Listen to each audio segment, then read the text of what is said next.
Sup, Dungeoneers. Hey Small group gamers. tonight. It's me, Drew, Grant. We are here and we are the Paper Dungeon. We're all that's DJ, left.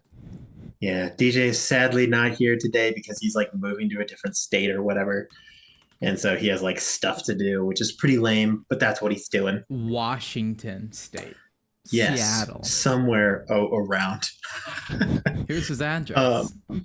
So instead, we are going to be running not a main campaign episode. We're not even going to be playing Dungeons and Dragons today. We're going to be playing We lied to you. Twitch makes you go into some like you have to stream some sort of game, but like if the game you're streaming is really obscure, then you're kind of just out of luck. You just pray. Which is us today. So, I don't know.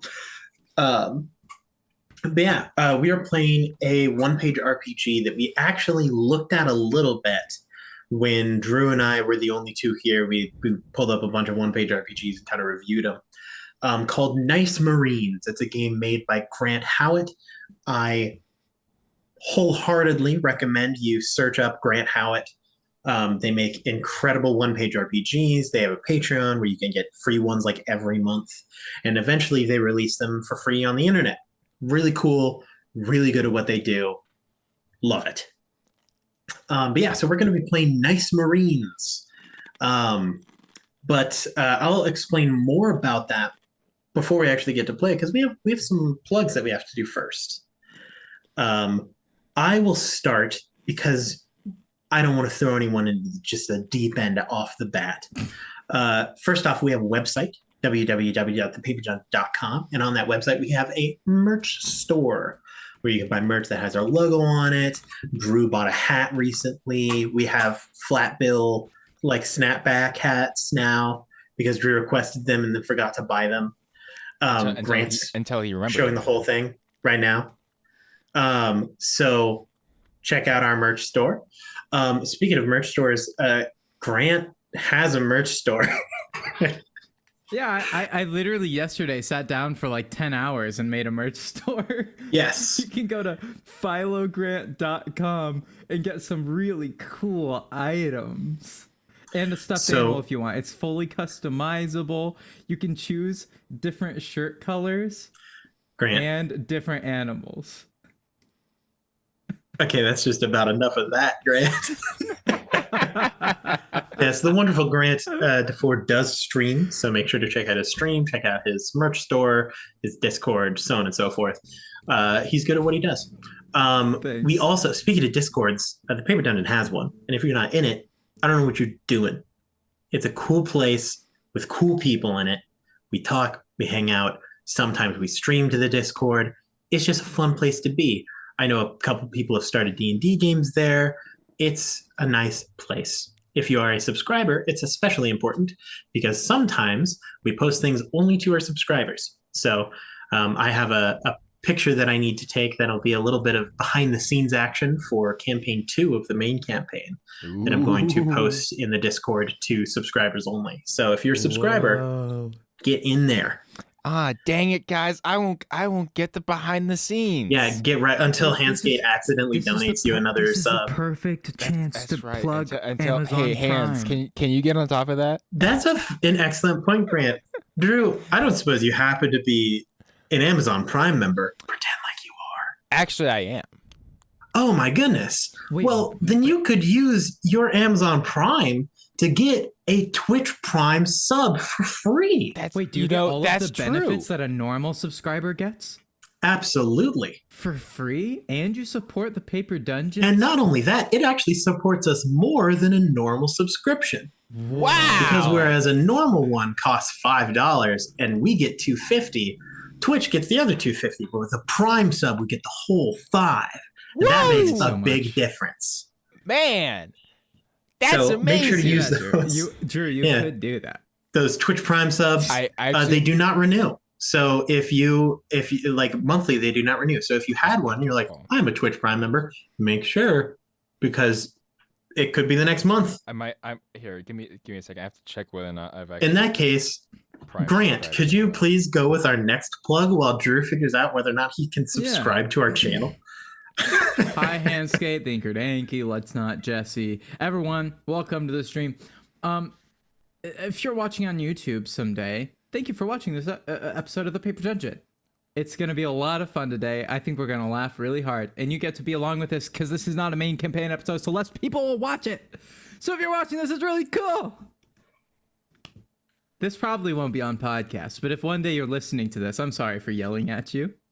And thank you for listening. Hop over to Twitch someday. We'd love to see you and say hi and chat. I just winked for those audio listeners if you exist one day. Fantastic. Drew, are you ready to give our last plugs? Oh, of course. Guys, thank you so much for being here and checking us out on Twitch. But guess what? We aren't only on Twitch. In fact, you can find us on other social medias. No. Like Twitter. Like Instagram. Wait. Whoa.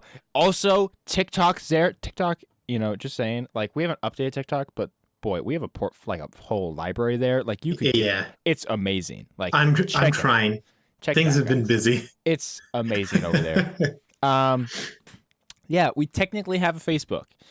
If you want to spoil your existence, go to the Facebook. If you want to save yourself from pain and agony, don't go there. I really hope that we post something on the Facebook and it's like some crazy lore drop spoiler that like I hope that we drop like a full 4-hour episode that is nowhere other than the Facebook. We'll see Grant and Aaron, what we should do is we should just post all of our backstories for all of our Campaign 2 characters over there on the Facebook, and no one will ever know. On the Facebook, yeah. What a dream. I just tried to tweet and I wasn't even logged in to Twitter on my phone for the Paper Dungeon. Well, that's our plugs for the day, and so we can get right into this game. Fair warning, I have no idea how long the stream will be. Nice Marines is not exactly a game that is known for incredibly long play. I doubt that it will go over 2 hours. There's a possibility that we don't even hit 1 hour. Here's what this game is. Also, I saw Anchored Anki, but you checked out one of Grant Howitt's games. Thank you. I like when I see people supporting the people that I think should be supported. So thanks for doing that. Nice Marines. If any of you have ever heard of the game Warhammer 40K or anything in the Warhammer series, my wonderful players today are going to be playing Space Marines, immortal giants that are genetically engineered to be the perfect instrument of war.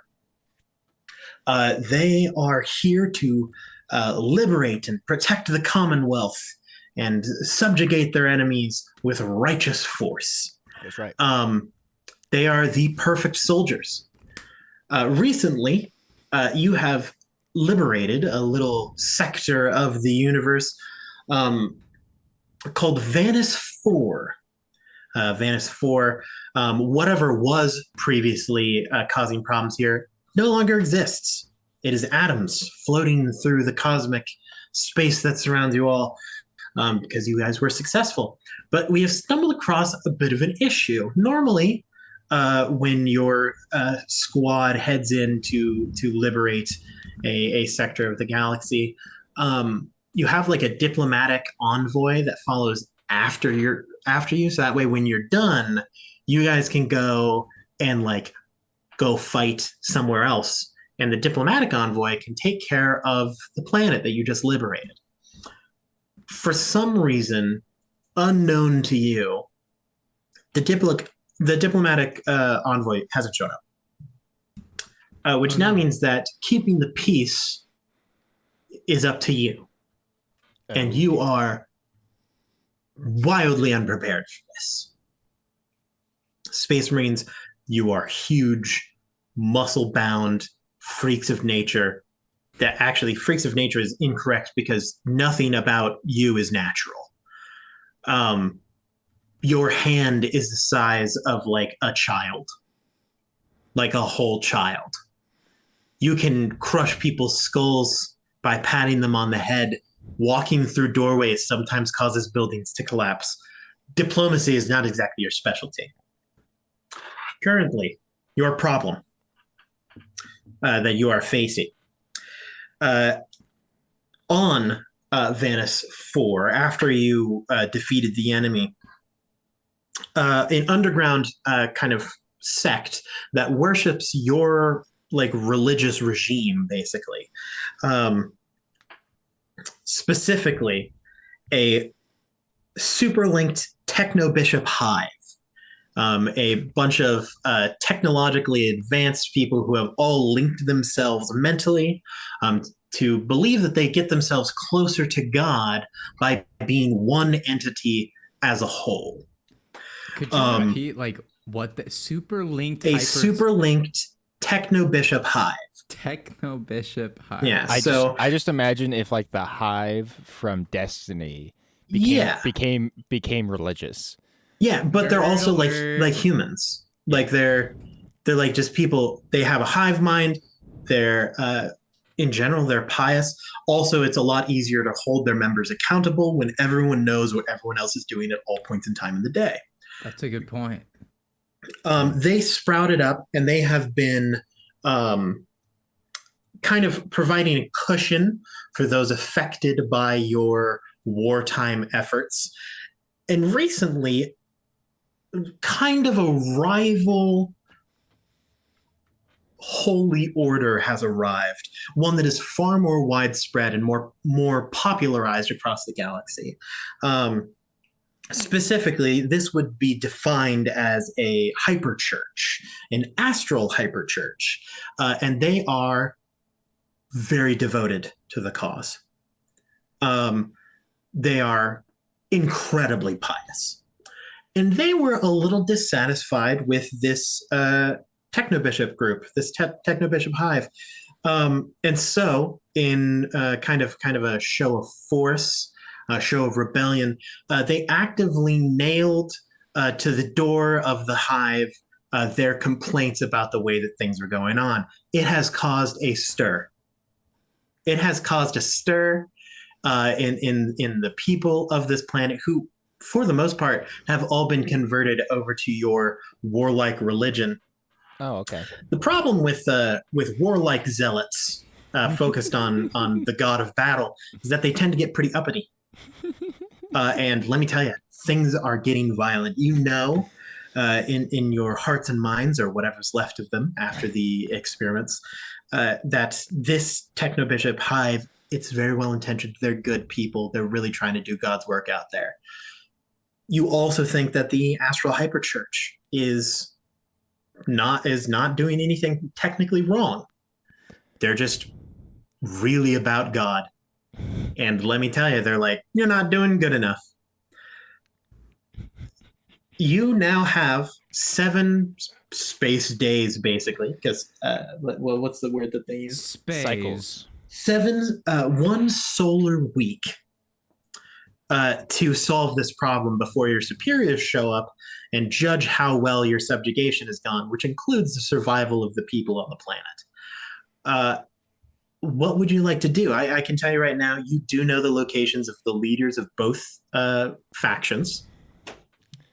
How would you like to deal with this? Some of the things that you may need to do are unite the people towards one specific goal, conversate with the leaders of the churches and try to reach a middle ground. Specifically, this is the Pentacles die. I really like the D10. It's good looking. It's that pale green.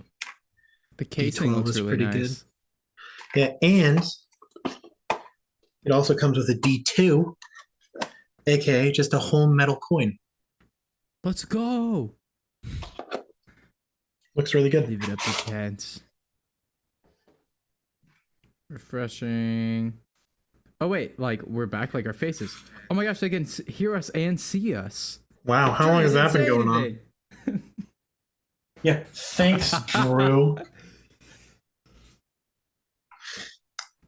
Thanks for nothing. Welcome back, everybody. Thanks for sticking around. Oh, we apparently can't hear Drew. Labs took out a thing. Give me 1 second. That's rough. He's fixing it, gang. He's fixing it, gang. As long as we didn't just get frozen again. Hey, chat, where did we leave off? Maybe. It might be. Yeah. Okay. Where do we leave off, chat? Yeah. Hit me. Did you get everything? Okay. Everything we were about to explain our characters. In theory, working correctly. In theory. Anchored is here. Wander is here. Maz blames Wander for what happened. I see. That's fair. I don't think it was Wander's fault personally. Honestly, I think it might be on my end, to be honest. Shameful. You're a tech guy. You were about to find the One Piece. I don't know if that's very helpful, Anchored Anki. That it's absolutely impossible. Oh wait, or I guess not a chance. That'll be another 20 years before that happens. Drew, speak louder, says Anchored Anki. Look, I'm leaning away from my microphone. I apologize. All right. Well, where should we converse with the church leaders and reach a middle ground? Okay, perfect. Well, that means that they heard it for pretty much most of the thing. You guys are woefully unprepared, and you can introduce yourselves as such. Drew's still kind of working on tech stuff, so Grant, could you kind of tell us a bit about yourself? What's your name? Kind of what do you look like? Do you have any items on you that are notable? What's your favorite thing about war? Yeah, of course. I'm the Schmongus King. My favorite part about war. That's not. I'm sorry. What? That's not his voice. His favorite part about war is being the example of what a soldier. Pull it together, Grant. Wow, Grant really is like somewhere else right now. Being the example of what a soldier. I can't say it. Of what a shoulder should be. Being the example of what a soldier should be. It's so funny. I'm crying. Grant, we haven't even made a joke yet. He got me. My weapon is a flamethrower. Fantastic. Hey, armor. Hey, Drew. Can you get us out of this hell? Who are you? I am the Shroud. My favorite thing. Wow, that was a drastic tone change. My favorite thing about war is seeing all the cool cultures just out there in the galaxy right before they get destroyed. And I carry my trusted grapple cannon. As God intended. Yeah, that's right. Oh, this is going to be such an episode. We're like giggling fools. Drew has the giggles now. It's contagious. Oh my goodness. Oh, no, Gang, we have a show to run. We lost Drew. Guys. What is happening? All right. Everyone just take I'm so red. Deep breath in and then a deep breath out. We're to play some nice Marines. We haven't even gotten to playing the game yet, guys, and you're already laughing too hard. That's not a good sign. Made a joke. Are you there, Drew? Are you good? Shroud, are you living? Did you call him Shrouder? Yep. Shroud. Okay. Yep. Okay. All set. Here we go. How would you guys like to go about resolving the conflict between this super linked Techno Bishop Hive and the Astral Hyper Church? Well, I mean, Shroud. Clearly, we need to find a guy named. We're gonna role play, Drew. We're gonna role play. We need to find a guy named Luther. Sounds like it. There's none of them. I can tell you right now, the leaders of the Techno Bishop Hive, which is also known as the Lion Citadel, is Raldarok Cordit. His full title is Raldarok Cordit, Tormented Orator of the Lion Citadel. His kind of rival opponent here in the Astral Hyper Church is Zohane Yamo, the chosen seraph of Shattered Revelations. That is their full titles. Hey Grant, you do not have to refer to them as such. Grant, you're taking notes, right? Bro, I have a lion hornet. Guys. Okay, here. Aaron, say them one more time. I'll write them down because I can't rely on Grant. The first one's name from the Lion Citadel, he is the leader of the Techno-Bishop Hive. Is Raldorak Cordit, Tormented Orator. That is his full name. Think of it like a boss fight. Where did I get I don't know. Oh, the Lion's Ring or whatever you call it. Lion's Citadel. It is 2 words. Oh my goodness. Help me. The rival speaker is Zohane Yamo, the chosen seraph of Shattered Revelations. Wait, could you say that first name? Zohane, Zohane. Hane, okay. Yep. Great. Oh, okay. All right. We're off to a great start here, guys. Oh yeah. We've gone through 2 names and laughed for 20 minutes. Very entertaining content, guys. We are 1.5 brain cells just trying to. We are professional entertainers. What was the name of the group that does damage control again that didn't show up? There isn't really a name. It's just the diplomatic envoy. The diplomatic envoy let us down again, Shroud. I know. They can't be relied upon anymore. And they say we're the reckless ones. They need a real talking to. I agree. Well, I guess we better try to solve the problem. Yes, we should. Perhaps we should talk to this Zohan and Ralrock. That's a good idea. Raldrock Corin of the Lion Citadel. That's right. We should start there. Did you say Corin Citadel? It's close enough. I'm not going to question it. Okay. So you guys would like to speak to Raldorak Cordit? Yeah.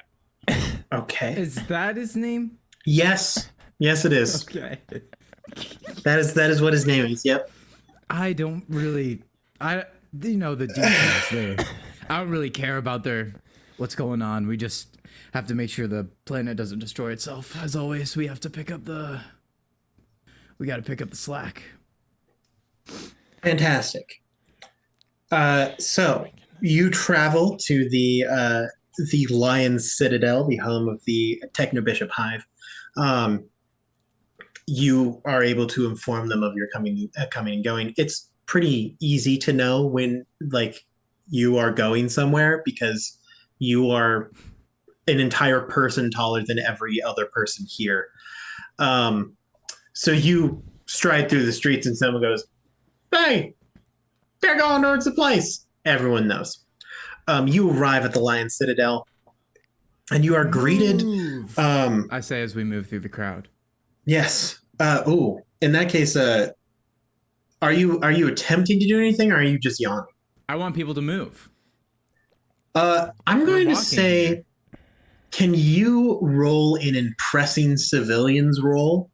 Yeah, I can do that.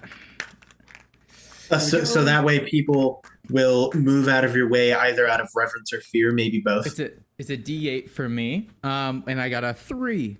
A 3. Okay, so people aren't moving quite as much as you want for the first 15 feet. Not too bad. There is several broken bones, is what I'll say. I swear, Shroud, I'm getting angry, dude. These freaking civilians. Calm the rage. Got bring inside. You're walking and they kind of know that you're there, but they're surely they'll not just step on me. And then someone's foot just goes, and you're oh, and you're like, what? And then you turn to look and you step on another one. They're oh, And eventually people do part their way for you, more out of a like, I can't afford to pay hospital bills, so I need to just move consciously. I'm priming my flamethrower, Shroud. Look, just save it for the politicians, okay? It's been too long since our last fight. Yeah, it's been too many cycles. We've been on It's this been a planet. day. It's been one day since you finished subjugating this We've been world. on this planet too long. We've been with these civilians for far too long. It's been like 20 hours, dude. We crave action with you, Shroud. But you walk through the city streets of Vanis 4, tall skyscraper, very futuristic, almost steampunk-esque world, until eventually you reach the Lion's Citadel, which is a very smooth skyscraper with flowing architecture that kind of looks like rippling waves or wind heading up towards the top. They call it the Lion's Mane, so on and so forth. That's kind of like what it was meant to emulate. And you are greeted at the door.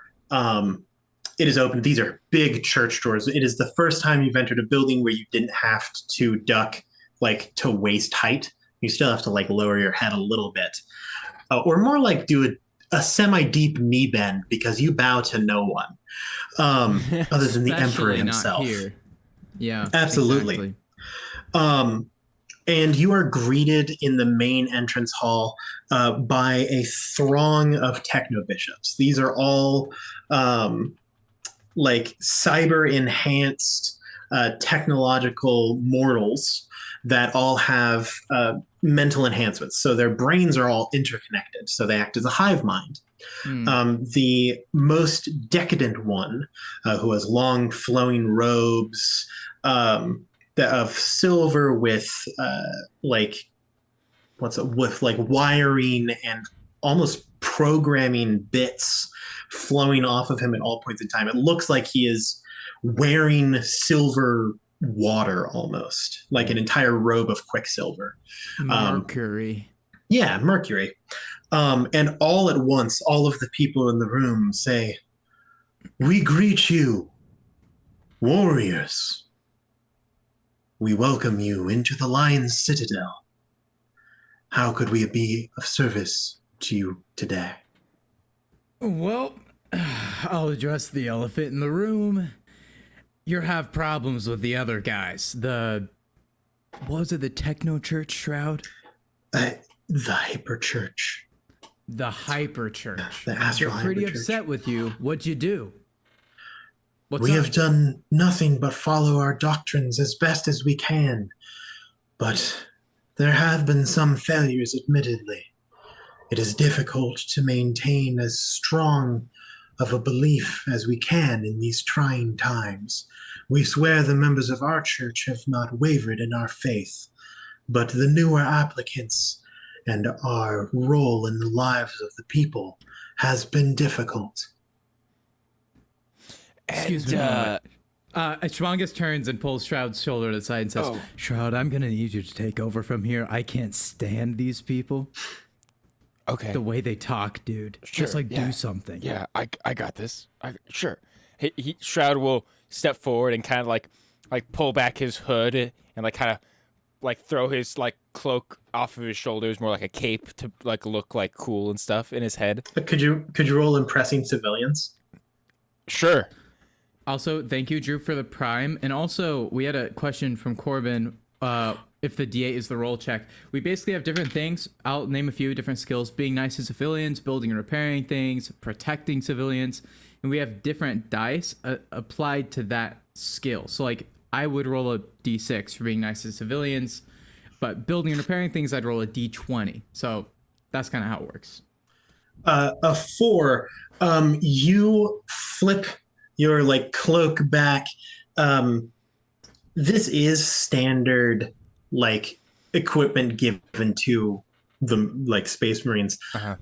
At the same time, it is almost impossible to make a fabric that is strong enough and wear resist. Like you go through 17 capes like a week. Yeah. So you throw it back, and just the whole hood rips off, and it doesn't give you the heroic look that you intended, but at the same time, ripping through this with a casual flick of your hand is like attempting to tear through Kevlar. Okay, all right. Yeah. So like they are like impressed, but for a different reason than you intended. Nice. Shroud steps forward and says, "You say that there are newer members who perhaps are less disciplined in their faith. Could we perhaps speak to some of these people and see if they are perhaps the cause of these issues?" Indeed. I shall call them here now. Oh, and the chorus arises from around you as they throw their heads back. The cybernetic enhancements grafted into their flesh shine in blues and purples, and that glow fills the area. As slowly from outside, any civilian that has not been in the church for a long period of time, that like after you subjugated it, a lot of new members started to join. Mm-hmm. They don't have all of the fancy full cybernetic stuff. It's basically like these people are like people from like they're like right next to the Pope, and then these people are like the normal people that go to church on Sundays. Mm-hmm. Like that's a difference of what you're looking at it. And so a whole flood of civilians that are called to the church through their cybernetic enhancements. There's probably about 300 to 400 of them that you can see with your eye. Yeah. Probably some more from farther reaches of the cities that are slowly filtering their way to the Lion's Citadel. And the Archbishop says, "They are arriving as quickly as they..." Correction, it's not just the Archbishop, it's all of them. "They are arriving as quickly as they can. It is impossible even for a hive mind such as ourselves to truly know which one has done which offense and at which time. Controlling that number of people would be not only immoral, but also amazing, incredibly I'm sorry, what? I mean, think about it. If you could control the population, you wouldn't have to worry about silly little things. Or war. Well, not, civil war. I like war. But civil war, that's the thing we're trying to... Right, Shroud? Okay, Shroud, I think... Wait, hold on. You don't. What if civil war isn't that bad? What? Can I ask you, the closest thing I think of is in this conversation, could you roll being nice to civilians? Oh no, that's my worst stat. Clearly. I got a 6. Oh, that's a success. They look at you and for a second and then they kind of think through their doctrines and they're like, "It is true. War is truly what brings us together in the end. Without it, our church would not have expanded as well as it has. So I suppose in that regard, your ideals are certainly not flawed, as I would expect from a member of the order such as yourself." Maybe you guys aren't as bad as I thought. We appreciate the sentiment. Please, what would you suggest us to do? We do not wish to lose more members to the Hyperchurch, but we fear that their doctrine will inspire people to rebel, perhaps even form a civil war, which, albeit could indeed be a blessing, but at the same time, many lives will be lost that could go further to glorifying our great Lord. Yeah, plus we'd probably lose our positions, right, Shroud? Well, I mean, definitely our position as diplomats. What I would suggest in my tactical mind of strategy of warfare, the quickest way to end a war is to never start one. And so I believe it would be best if, instead of beginning the first battle and bloodshed to begin, we just immediately move into peace talks. I believe it's smartest if you, oh gracious Lion Citadel leader, were to speak to the rival speaker of the Hyper Church. I believe that would be the quickest way to resolve any issues peacefully. Indeed. And if I would him be... and bring him right here. Shh. If I would be so humble as to ask for your assistance, I fear that sending any of our followers to the Hyper Church could indeed be the spark that starts this war. Could you carry these sentiments to them? Certainly, we would love to reach a middle ground with them and resolve our differences with perhaps only a light skirmish between those already indoctrinated, rather than bringing in the people who have yet to reach the grace of war. Yeah, I mean, I'd rather go do that than talk to all these normies. He motions at the people. Yeah. Yes. One of them was like, they crawled there after you accidentally broke both of their feet. They're like, I've been called by the techno bishops. I know not what to do. I'm here. We would be more than willing to do this for you, oh great bishop. Thank you. And Shroud will just like kind of like sheepishly like kind of like lower his head just like 10 degrees and then just like shuffle backwards. The Humongous King looks at him and hits him on the shoulder and like shakes his head no. Like looks at you like, what the heck are you doing? I'm giving him a respectful head nod. You've changed, Shroud. What do you mean I've changed?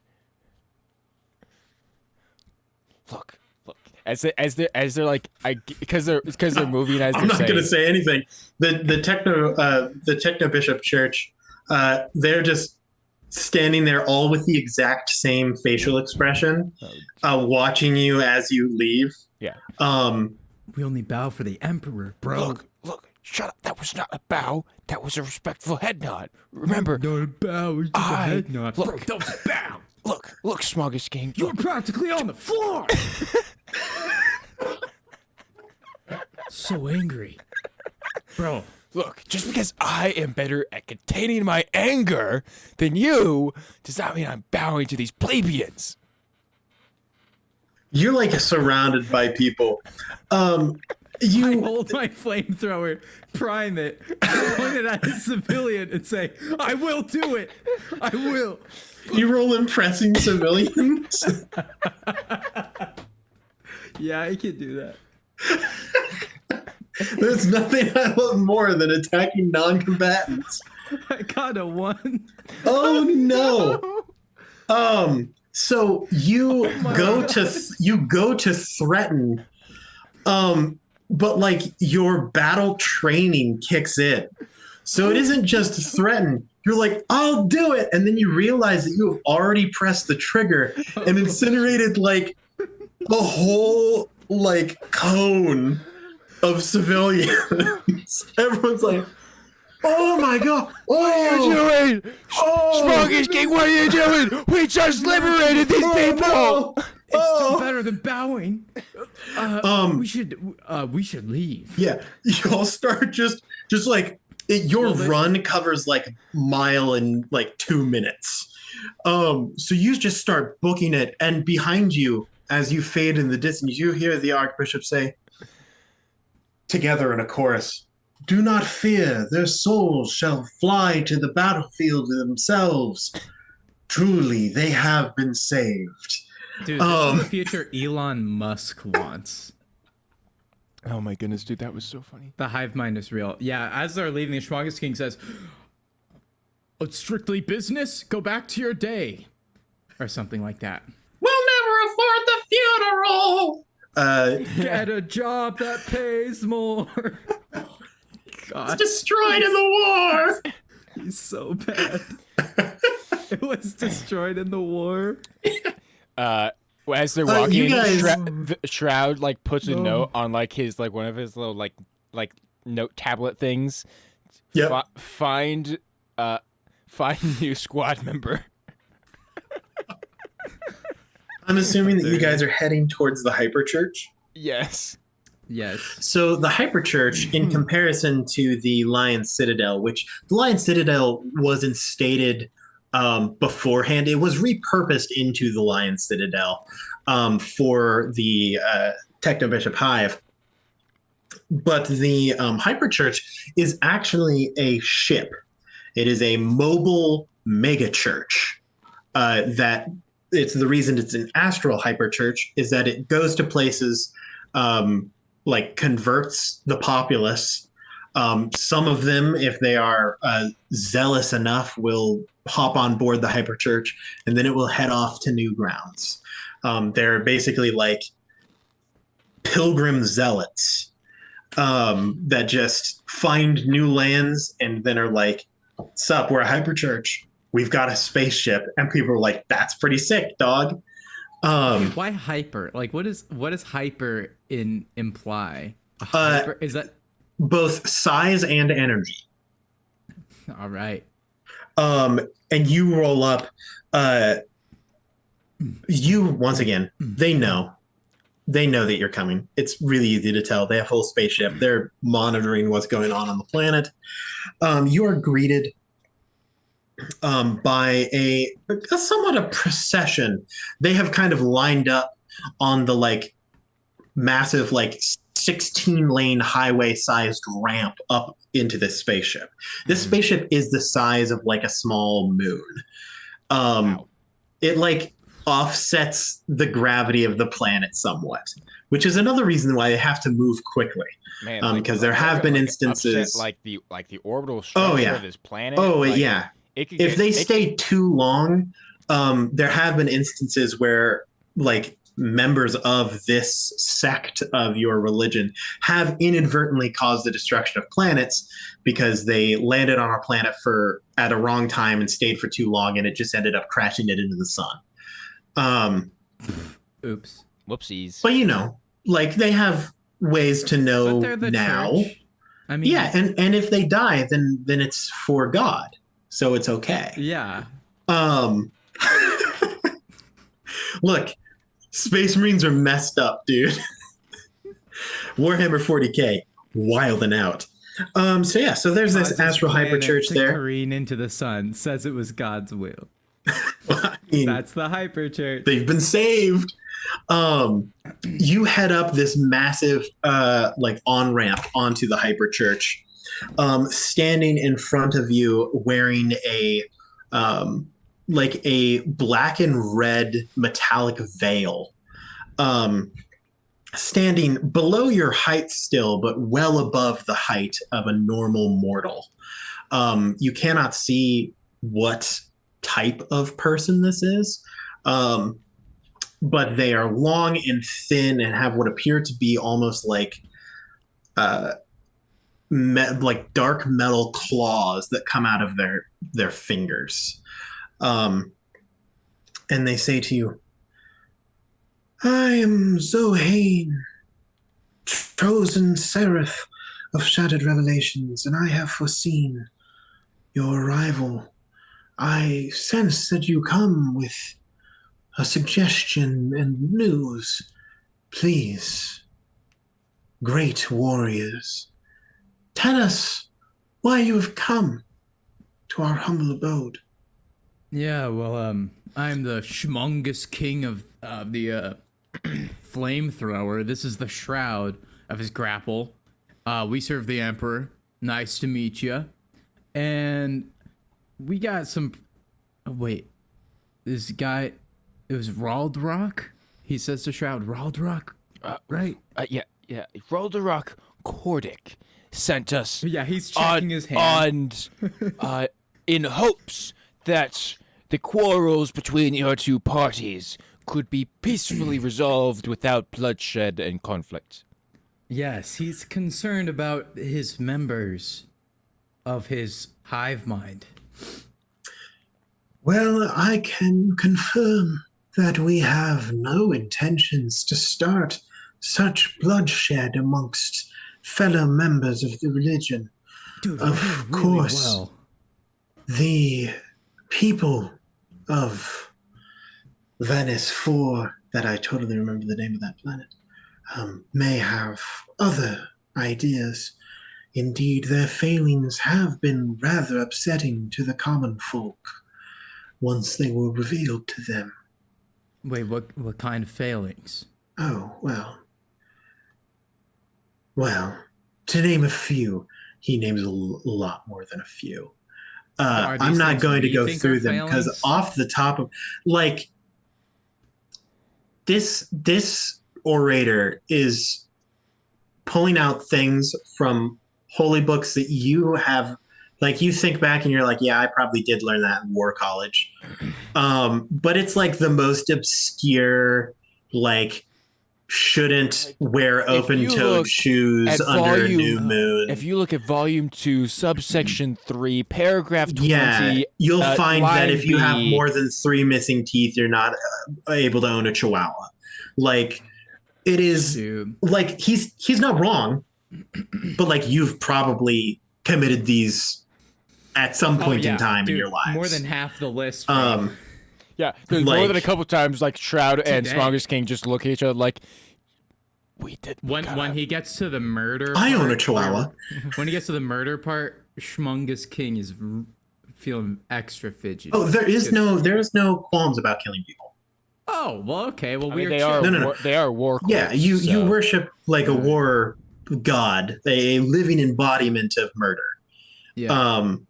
So yeah, no, they're totally okay with that. It's actually the more like tame stuff that really gets you, where it's like, oh shoot, you probably shouldn't. I ate grapes on the third day of the solar. Absolutely, on a solar eclipse, you're only able to drink liquor, and you know that you drank water because you were on a battlefield, and you can't be drunk during that time. On a cut. Like, too many carbs. Gear, right? I've been bulking. So they're not wrong. They're just ridiculously pious, very huge sticklers for the rules. They like their rules. Doesn't matter where it's written, when it's written, who wrote it. They're following them. And they're to be fair, they are relatively convincing. Like, you honestly do feel a little like, man, I really could step up my game. Man, I am failing. Bro, what's gonna happen when we die, bro? Well, obviously, we're gonna go to war heaven. Duh. Well, yeah, but are you prepared? I mean, of course I'm prepared. I have my grapple cannon. He has a fair point. When I swore to be the best soldier that ever lived, I swore to only use my flamethrower when it's needed most. All the time. And today, I used it at a time where it wasn't needed. Do you think he'll forgive me? Our warlord? The Emperor himself?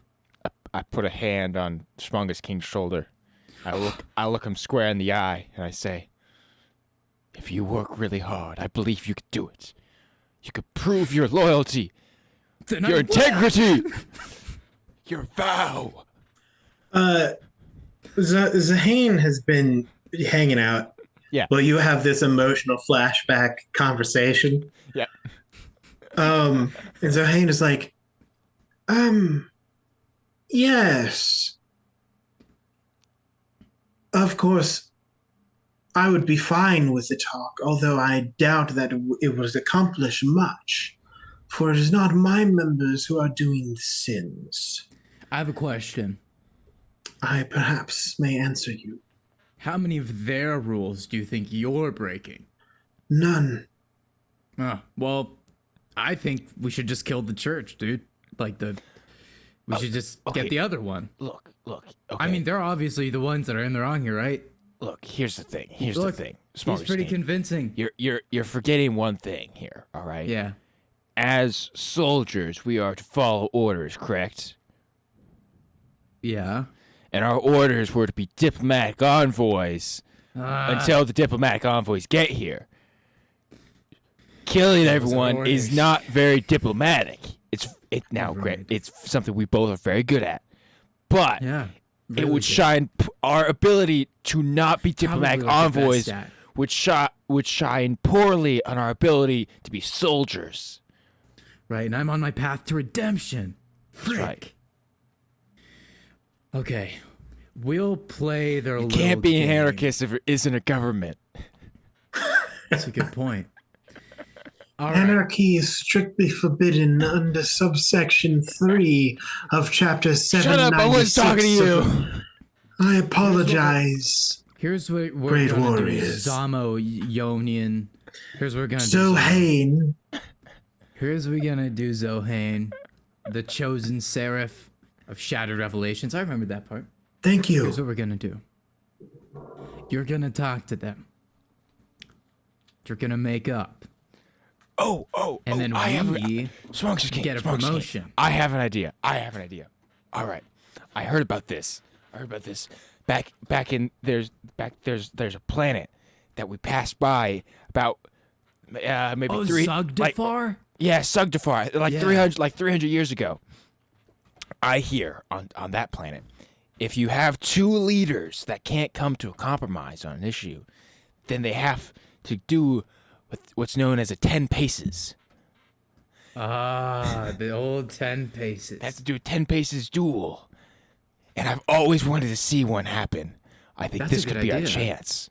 And it's fair. Yes. Whoever loses must bend the knee. I think that's fair. So you are suggesting that the two religious leaders that are currently in contest simply kill the other one, and it will resolve the issue. No. We are suggesting that you have peaceful conversation. And if that peaceful conversation does not resolve any of the issues, then a show of strength must be had in the form of a duel. This is the civil way to solve disputes. Okay. Obviously. We are professionals. I shall trust. Lifts a high five to Shroud. I give him a high five. I shall trust in your knowledge and capability. I shall warn you if this does not go well. It will not only be us who it shines badly upon, but you and, in turn, the Emperor himself. I pray you are correct in your assertions. Well, here's the thing. Just don't lose. Or figure it out. Members of the church, we shall hold a diplomatic meeting on middle ground, perhaps in the surveyor's field. Ready the pews and pulpits. And then all of them go, aye, ho, ho, ho, ho, ho. And they all just start running around, grabbing stuff and moving them. Now how many of them look like Catherine and Kiyomura? All of them. Yes. Every single one. The Schmongus King also, kind of before they're leaving, he kind of walks up to Zohane and says, "Look, I like ya, okay? But I had some family on Zergdadef, and you know what happened to them. They fell into the sun, and I know there's disputes and everything, but that kind of sucked. And so I just want you to know some people don't think you guys are that great. And I don't know." Zohane walks up to him and he gets a little closer. They look up through their veiled face. You can't look them in the eye because you can't see their eyes. And they go, "Ah, yes. The great sun cataclysm was a glorious day." What? Truly. I was like, they have been indoctrinated further than any of us could ever dream. Literally, they won the award in the galaxy of being the most good planet. I can only hope that one day I too am given the same privilege. Truly, your family is blessed. I look to Schmongus King and I just whisper, "Are we sure that we don't want to fight this church?" The Schmungus King turns to his side, steps a few steps away with a shout, and says, "Let's rig it so they die." How do we do that? I don't know. We just a mine. This is what I'm going to ask for. First off, I don't want to go through a whole debate between myself. I'm going to ask each of you, because basically how they're going to request this to work is that each of you, in order to make it fair, both of you need to like choose a side and assist them in their debate. So I'm going to need each of you. We are the representative duelists. Well, no. You won't be fighting. When it gets to the fighting, they'll be fighting. Oh, okay. You are going to be their confidant, their vizier. Yeah, okay. So I need both of you to roll gathering information. Ooh. Yes. I'm supposedly specifically, which one of you is for the Lion's Citadel and which one of you is for Shattered Revelations? Look, Shroud. Maybe the cards will fall where they will. I'll go talk to Raldarak. I think they liked me. I couldn't really tell. You can hang out with Zohane. I already kind of told him I didn't like him, so I kind of got weird. Weird vibes. That's fair. And then we'll just talk to Sing. Yeah, we'll meet up in a little bit. And bro, if we pull this off, bro, promotions. We could get I think are possible, bro. I think it is. Yeah, you might get 2 goodnight kisses, bro. All right. I'll anyway, see you later. Yeah, I got a 9. A 9. Gathering information. Fantastic. How are you doing here, Shroud? I got a 16. Okay. So, you successfully obtain information that is helpful to your parties. So that is good. You succeed. You want this debate to go as smoothly as possible. Specifically, Schmungus King, you have rolled a 9, correct? Yep. That means that you have succeeded with minor collateral. Oh, hey, that's pretty good for Schmungus. Specifically, a lot of your information gathering has been going to like random civilians on the street and saying, and literally like picking them up and shaking them real quick and going, how do you feel about the Lion's Citadel? And then they respond and you kind of like toss them and you grab another one and you just pick, how do you feel? People are not super pumped about it. There's a lot of like minor concussions. People are already in pain. Like people aren't super happy. On the contrary, I avoid the area where I killed 15 people or something. Yeah. There have been a couple of people. Basically, your actions have not. No, that was Shroud. No, that was definitely the other one. People are not a big fan of your guys' existence here. In the meanwhile, with a 16, you have succeeded with dire collateral. Oh no! You have always been a bit more of a scout, a bit stealthier. Yeah. A bit more on the down low, infiltrating the back enemy lines, gathering information is your specialty. That's right. So you're sneaking through the city, literally by like swinging from like skyscraper to skyscraper by just thrusting your arm into a building and then launching yourself to the next building. Nice. Far above the heads of people, landing on places and listening in on people who think, oh, there's no way they could ever hear us because we're 30,000 feet above the ground. Meanwhile, you're clung to the building. Right. Unbeknownst to you, you have also been basically ripping chunks out of buildings as you go. Yeah. No one has confirmed it because no one saw you do it. But there are like handprints on the stone that fell. You have actually killed 27 people. just by falling rocks. Oh my By god. And jumping they're on like, Hulk well, that style. was clearly them. That was clearly the Space Marines. Like, there was no one else here that could have done that. There have been like national monuments that were definitely defaced by your actions. Like, you know, Ancient structures. yeah, that were- structures I that mean, have tourist stood for attractions. millennia. Well, see, here's the thing. Who cares about statues and stuff? Art is just weird, you know? It's true. Yeah, you didn't even realize it. Yeah. You thought, Like- hey, look, a giant statue of a guy. That's a great handhold. Exactly, yeah. It's like, ooh, his hip is wide enough that it can fit my whole hand, you know? Yeah, he's cheeked up. I can clasp that and throw myself to the next building. Thank goodness this guy's thick. Exactly. So general civilian sentiment is not great. There are on the day of the event, after you guys have gathered your information,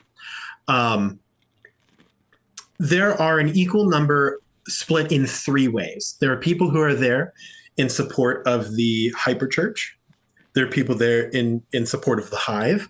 And then there are people here who are just protesting you.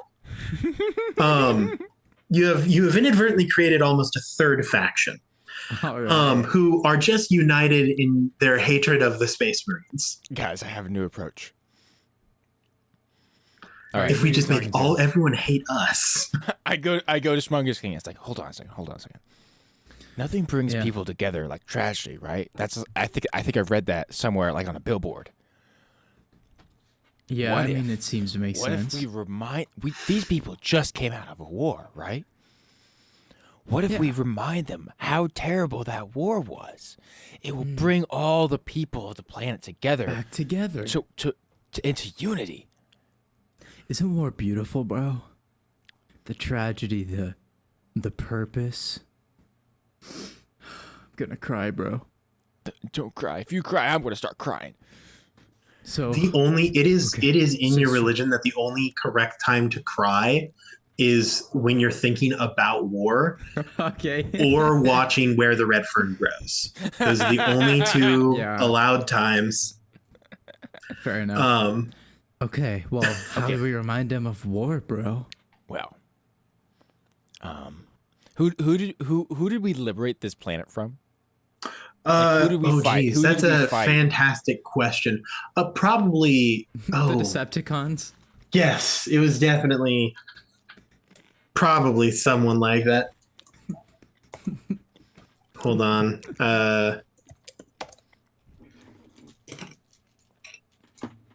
Let me do a quick bit of research. I'm not a huge Warhammer guy. Let's see.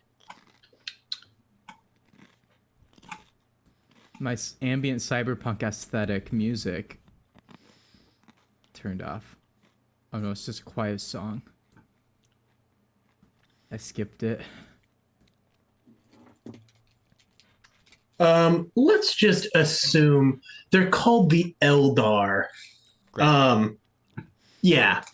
That's who it probably was. What kind of machines of war did the Eldar use? A lot of like natural, like they basically grew metal like plants. Okay. So it was like living war machines. Okay.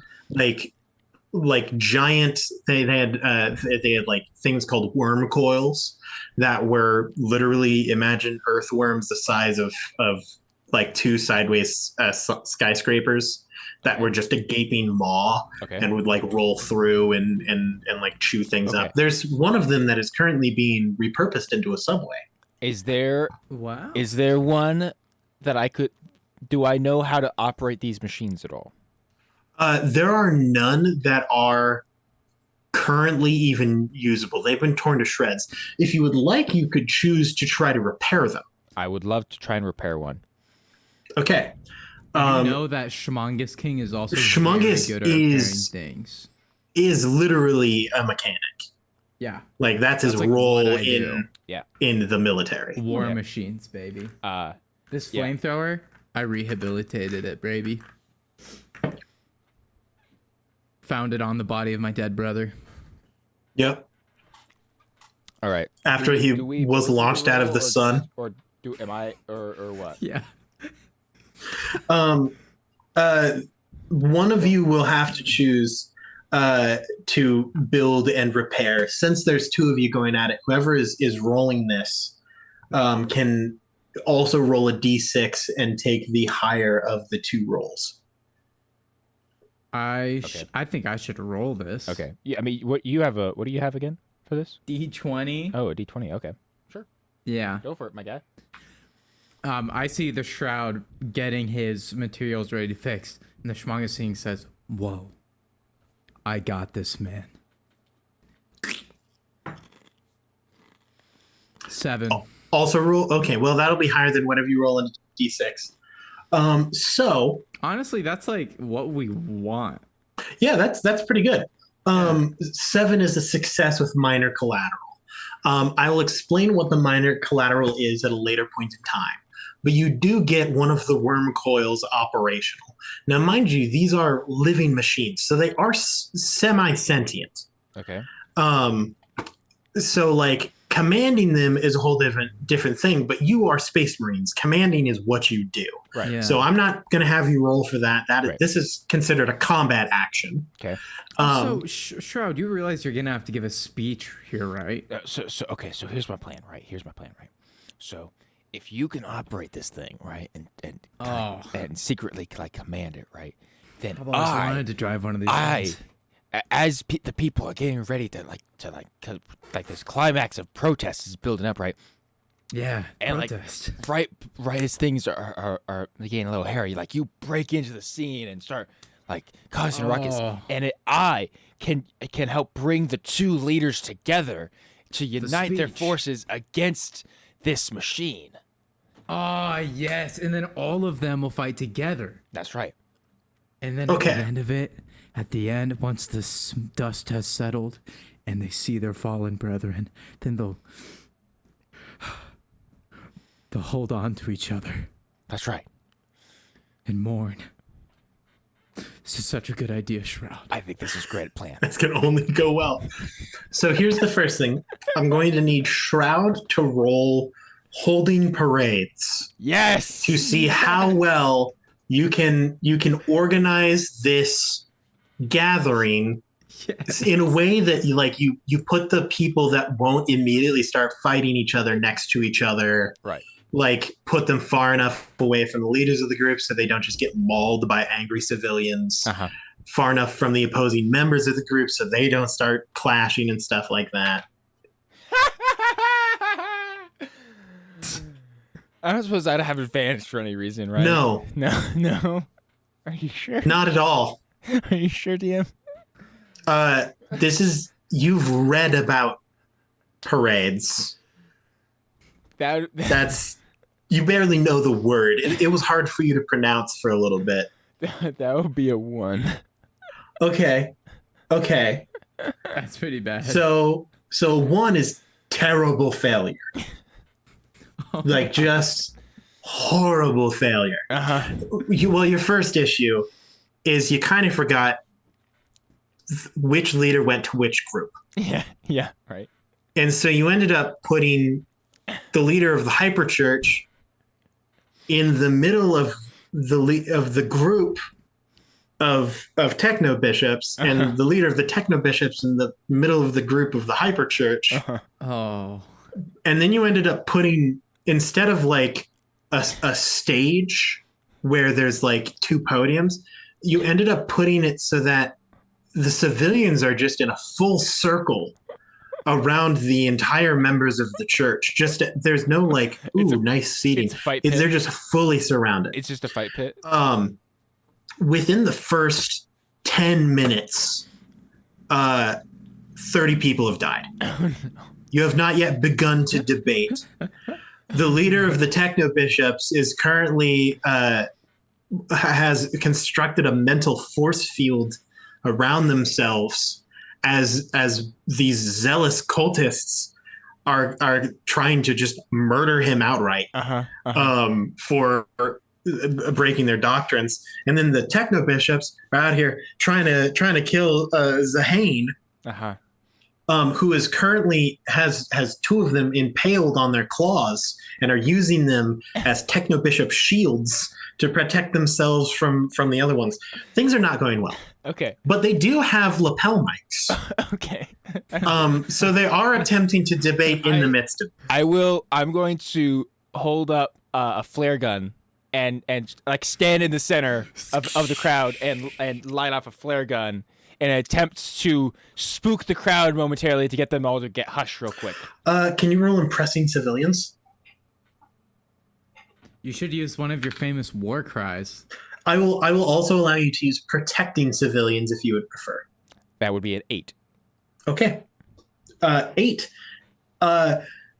So you fire off this like flare gun, which you don't have flare guns because those aren't like usable in war. This is like a small like tracer rocket that you just fire off into the sky. The crowd quiets immediately because this is with the sound of like a rocket. Yeah. Like it is like the surrounding people are deaf now, like eardrums bleeding. You fire off this rocket, everyone stops and looks at you, and then you hear a as it absolutely lands and hits the hyper church. There's no one in it, but that is definitely going to be a problem. Like you think you probably hit something important. Oh no. But on the bright side, you have everyone's attention. They seem to have not noticed that. You only noticed it because of your super great. enhanced hearing. I yell out to the crowd, "Friends gathered here today." Mm-hmm. Yeah. Good start, Drew. Okay. Friends gathered here today. Do not continue this mindless bloodshed. We are warriors who have survived the tragedy of bloodshed and war before. Do not forget the tragedy that befell you not but just 1 week ago. The monsters of living metal that destroyed your great cities, brought low your citadels, and razed your cities to the ground. From outside you hear... Okay, so with that speech, I'm going to ask you, which of these do you think that you're trying to do? Are you trying to be nice to civilians? Are you trying to impress civilians? Or are you trying to protect them? All of the above? Which one would you prefer to roll then? Well, let's see. Okay. Which would be the funniest choice in this situation? Let me ask you that. Well, the highest I can roll with any of those is a D8. Okay. I would definitely roll the D8 then. Which one is that, Drew? Yeah, which one is it, Drew? Well, okay, so I have a D8 in protecting civilians and impressing civilians. So would you like to impress or protect? Technically, I want to protect because I want to protect them from themselves. That's a funnier option. I agree with that decision. How you doing there, bud? Oh, no. 2! Oh, 2? Is better. Okay. So you roll the 2, and like for a brief moment, the civilians, like a very brief moment, the actual civilians, not the members of the church, are like, that is fair. We were just almost slaughtered like a week ago. That's a very solid point that they bring up. Why are we getting all caught up in this? And then the leaders of the opposing churches at the same time go, war is not a tragedy. Immediately, No. the civilians turn real quick. I radio Schmogus King. Go in now. August King says, I saw the signal rocket. Good thinking, man. I'm on my way. Hangs it up. So Schmongus King has a plan here. I'm excited for it. I mean, he wants to break the metal worm thing through the wall of the church, right? Mm-hmm. And so that's what he's gonna do. And before he does, he offers a prayer to the emperor. He says, "I now redeem myself by using my flamethrower for good." And then he starts barreling with this thing through the wall of the church. There are no checks needed for this. As he breaks through the walls, he just basically yells, "Remember the terror of war!" And he's using his flamethrower and just burning people. This is not what I had in mind. A fire-breathing metallic worm just carves its way through the Lion's Citadel, rampaging through the city suites. People are getting caught up, thrown like chaff in the sky, and then out of its mouth just fight. Just people just getting lit up, just completely in. Like some of them are just shopping. They're like, I don't need to be a part of this. You crashed through the wall. Oh my gosh. Okay, I have another question for you, Shroud. Would you like to try to stop this? Okay, well, stop what? Stop. Specifically, I'm asking whether or not you would like to protect the civilians from this creature. Do they seem to notice the creature? Yes. Okay, great. They literally could not choose. First of all, it's their subway. Uh-huh. Second of all, that does suck. Yeah, like where are you going to get sandwiches now that use bread that is not deemed bread by the government? So what I do. Second of all, like most of their family is dead now. Uh-huh. So as Smongest King in the worm, like starts barreling through buildings and the city streets, and like a momentary hush lies over the crowd around me. I say, "Don't worry, I will remind them the defeat of war." As I pull out my grapple cannon, and I shoot it towards the worm, and latch onto it. And as I begin to pull myself towards it, do I have a jetpack? I assume I have some sort of jetpack or something, right? Like rocket boots, something? Yeah, so most people are equipped with only one of the equipment. Oh, I see. I will allow you to also have an atomic jetpack. It is nuclear powered. Okay, so I will just basically just pull myself and begin to ramp up speed in an attempt to basically just shoot myself as a human bullet through this machine in an attempt to destroy it. So in terms of actual combat capability, you can just do that. You are trained for this exact thing. This is probably how you killed it in the first place. Exactly. Schmungus, you can't see this. Yeah. What you see, Schmungus, is something has gone wrong with the internals of this machine in the middle of your display. Well, Schmungus actually calls Shroud. What is it? Bro, it's working. They're totally taking on this thing together. Keep it up, man. So the machine is beginning to falter. You're not sure what has happened to it, but something in its internals has broken down. Oh no, that's good. That's good. So, you do think it's probably a bit early, though. Oh shoot, it is a bit early, isn't it? He's like, oh, what does Schmongus do? He kind of, it stops, right? Or is it just it's slowing down. Injured? You could choose to probably repair it if you would like. I guess Schmongus would repair it. I mean, Schmongus would. Yeah, Schmongus would absolutely repair it. Be like, yeah, he'll just repair it. He absolutely. Doesn't even have any lines. And depending on your success, you may be able to repair it to a point where you could repair it well enough that it goes for a set amount of time in order to extravate yourself from the thing before it shuts down. Basically set a self-destruct timer on it. I'll still try to repair it. Yeah. Yeah, absolutely. Roll a building and repairing things. Okay. It's a little bit concerning. 18. Oh, no. Okay. That's Okay. really high. So, first off, well done.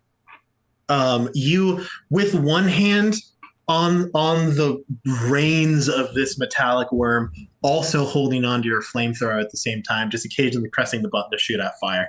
You turn back, other hand, like wrenches, screwdrivers, reach, pull a couple cords, hot wire them, do some stuff. You manage to perfectly repair this thing so that it is functioning fantastically. You set a timer on it. You put it on autopilot. You're like, I go install wild. And I install a updated AI. Yep. I have on a flash drive. 100%. You just plug that puppy right in, and you just get out because you're like, I don't need to be in this anymore. It can and fire. If they find me, that defeats our purpose. Exactly. I right? get out there and I hide. Yeah. So you slide this. I join Shroud eventually. Yeah, you and just start. You're like, yeah, fight, stab, kill, haha, good job, guys. And you guys managed to, just as you planned it, perfectly time this thing. It slides to a stop. Yes. There's like, you two are the only one cheering because probably over 75% of the crowd is dead. But yeah, woo! High fiving, like that was awesome. And then you all hear a very concerning noise. No. Just like a as the ground begins to shake. And you look at the scattered debris of this worm, and you notice that you may have put a little too much work into that AI. Yeah, because each individual piece of the worm has gained sentience and has navigated towards other broken war machines and started to animate them. You can see them off to 5 to 10 miles in the distance. Animated war machines beginning to crawl their way out of the earth and just start rampaging. Effectively, you have reborn the threat on this planet. Oh no. Now, I would like Schmongus to turn to the crowd at this point. And Shroud too. They're together. The lesser crowd. Can that happen?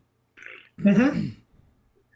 Schmongus turns to the crowd and says, "It seems that the enemy is at work again, and we must make up and work together to destroy them. Who's with me? One for all." And can I just have one last impressing civilians roll? You got it, Grant. Yes. I believe in you. Thank you. This could work, Drew. It could work. It could. 7. 7. That's good. That's success with minor collateral. Yeah. So as you say this, there are the small amount of people that are left. Which is, it's mainly actually the hive mind and the hyper church. The civilians were dealt with pretty quickly in this melee combat. Plus, they were some of the first ones to get targeted by the war machines because they were on the outer edges of the circle. They hear you and they're like, wow. In these trying times, such eloquence, such fervor. They see the smoke behind us as we... It is beautiful. There's fire lit in strange colors from the eerie oil that leaks from these worm coils. And they look at you and they're like, he's right. This is our time. Together. And you see Raldarok and Zohane turn and do like the weirdest handshake possible, because when Raldarok turns towards them, it's actually like 7 people that turn towards Zohane. And Zohane has claws almost the length of his forearm. So it's really hard to give a handshake with that. But they manage it with a weird, like, 7 people hold on to the forearm, and the other person, like, puts a open palm on the forearm with one hand, and they kind of do, like, a weird, like, wave thing. I will say that this is where you guys don't need any more rules. Because by all technicality, you have succeeded. Yes. The techno bishops using their mental magic mind link across the planet, calling to arms all members of their churches to form barriers and protect the civilians. The hyperchurch mans their ship, which does have a problem of its defenses being down because you took out its shield matrix. But their weapons are fully operational. So while they are being protected by the Techno-Bishop Hive, they are then responding to the worm coil engines by using excessive amounts of force from their main ship. Together, along with you at their sides, rampaging through these worms, you manage to successfully defeat your own threat that you have created. Since it was only minor collateral, you are left with the total population on the planet being only reduced to 45%. Hey, that's pretty good. Not bad for a day. That's almost 50. And 50 rounds up. That's right. Yeah. So that almost is 100 in some ways. That's almost 100. You're like, we did it. There is no more war. There aren't enough people to fight, like to argue about who's right or wrong in this situation. Pretty much everybody's working together to rebuild. The 35% that lived was all Techno Bishop and Hyperchurch. There's like 3 total civilians who aren't a part of them. There's no one to lord over anymore. So the Hyperchurch is just like, well, there's no one to like enforce rules on here, so we just should leave. And the Techno Bishop Church is like, well, now we don't have a problem. So by all technicality, you have quelled the rebellion. We totally won. Successfully. We did it. Your superiors do arrive on the planet to a scorched wasteland filled with nothing but cybernetically enhanced techno bishops and you two. They just see the techno bishops just doing their things like off in the background, like rebuilding. They're just floating around. Meanwhile, Shroud and Smuggish King are just like they've made a bench out of like rubble and debris, or like having like attempting to have some drinks. Tea. Hey, yeah. Schmungus, could you roll the building and repairing things? I know I said no rolls. Yeah. Oh no, it's hard liquor, dude. That's what we're drinking. Yeah, it's not a full moon tonight. This is post-war celebration. Oh, here it is. It's a full moon tonight. Okay, that's not bad. Like 12. 12. It turns out that this was the last remaining monument that you built this bench out of. But you destroyed a building to make a bench. It's a good bench. It is a well done bench. That's not very good. And your superiors arrive. And they look at you, and they look at the scorched earth that you have left behind. We're celebrating. And the diplomatic team steps off the ship with them, and they look, and they turn to each other. They converse briefly. And with your enhanced hearing, you can understand enough of it to get. In some ways, this is better than what we expected. Hey, bro. C's get degrees. Am I right? Hey, bro, we did it, bro. We did it, man. Congratulations. We hug, we cry because we were just in war. You definitely don't get promoted. That is definitely not something that happens. We're really banking on that. But on the bright side, that means that you continue to be infantry. So you just get shipped off to the next war. which is exactly what we like to do. Yeah. So Shroud and Schmungus King, great work tonight. To crawl to win. Managing to unite two so similar yet so different factions of your wonderful religion focused on war and slaughter. Good job, you have all done a fantastic job tonight, and the few surviving civilians that may number in under 10 will never forget you. Oh no. Excellent work tonight, guys. I hope you had a lot of fun. That was chaotic. As a reminder to those of you listening at home, make sure to check out Grant Howitt. You can search up Nice Marines right now if you would like to play it at home.